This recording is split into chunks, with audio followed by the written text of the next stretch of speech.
At 10 o'clock in the morning on Wednesday, June 25th, District Court Judge Richard Young ruled that Indiana's gay marriage ban was unconstitutional because it violated the Constitution's due process and equal protection clauses. At the behest of Indiana Attorney General Greg Zeller, the U.S. Court of Appeals granted a stay on that ruling at 7 o'clock last night. 57 hours.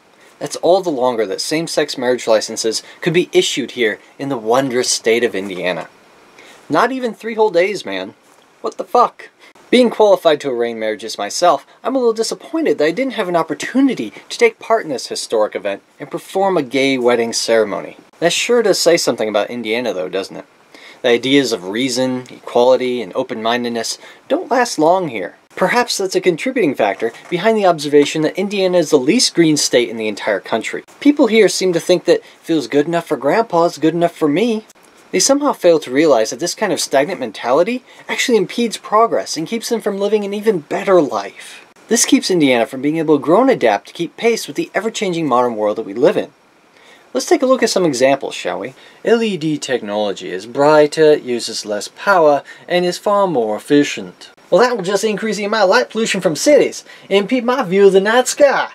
Not to mention those LED car headlights blind the hell out of me while I'm driving down the road at night. Hybrid vehicles will improve gas mileage and help us transition to a fully electric means of transportation in the future. What? Them hybrids are pansy as hell. They don't even have any giddy up and go to them. How can I go around mudding and revving my engine with an electric motor? Recycling will help clean up the environment and benefit future generations. Hell, I ain't never received a paycheck from anyone for doing that. Well, except for aluminum cans, but we have all this wonderful acreage that we could still convert to landfills. Shit. Building windmills will help us reduce greenhouse emissions and clear up smog. Well, from what I hear, the Indiana bat is endangered, so let's not risk making it extinct by putting up a bunch of whirling fans of death. Not to mention, those turbines get in the way of my view of the cornfields. Really, Indiana? That's the attitude you're going to take? You'd rather be left behind in your archaic, religious, conservative mindset than take pride by being on the forefront of innovation and progress? Then I am ashamed to call myself a Hoosier.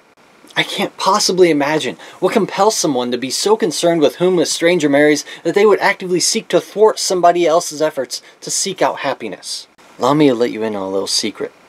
Marriage is a concept invented a long time before humans even evolved. The animal kingdom is rife with examples of non-primate organisms that mate for life. Things like lizards, tortoises, birds, and fish. There are even cases of such species involving gay animals. So yes, gay marriage is a phenomenon that's been around for millions of years. Far longer than your beloved Bible has. So, defining marriage as a sacred union between a male and a female is a relatively recent development, brought about by greedy, power-hungry religious zealots and Republicans that insist on controlling the lives of others. What is so wrong with giving people the freedom to love whomever they desire? And what makes this struggle so different from the civil rights movement 50 years ago, when it was taboo for a white man to marry a black woman? Nothing! I mean, you'd think that people would eventually learn that such Nazi efforts are virtually futile in the modern world because the struggle for equality will often win out. Equality is the way of the future, man. What is so wrong with embracing it and affording people the same opportunities to be happy?